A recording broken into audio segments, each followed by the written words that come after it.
रात का समय था। 1 बजे का वक्त। एक लड़का सागर बस का इंतजार कर रहा था।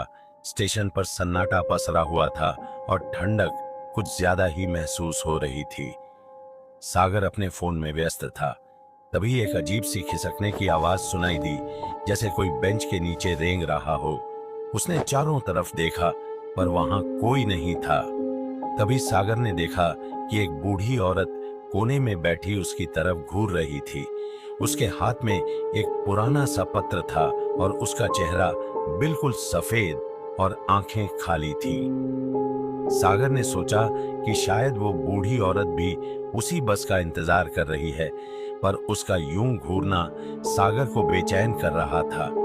उसने ध्यान हटाने की कोशिश की, पर उसकी नजरें बार बार उस औरत पर जाती रहीं।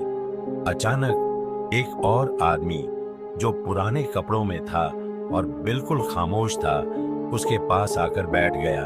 उस आदमी का चेहरा भी उसी बूढ़ी औरत की तरह अजीब और सुनसान था। रात के अंधेरे में एक बस आई, पर उसमें कोई आवाज नहीं थी।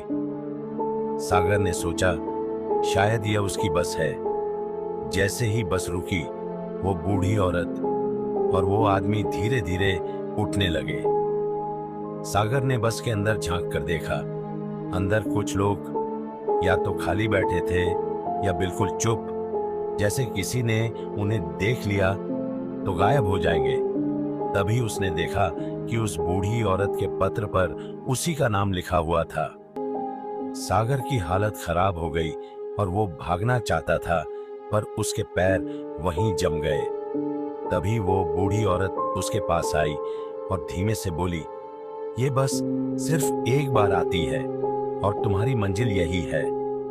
इसके बाद सागर के होंठ सिले से रह गए और वो बस हमेशा के लिए अंधेरे में खो गई।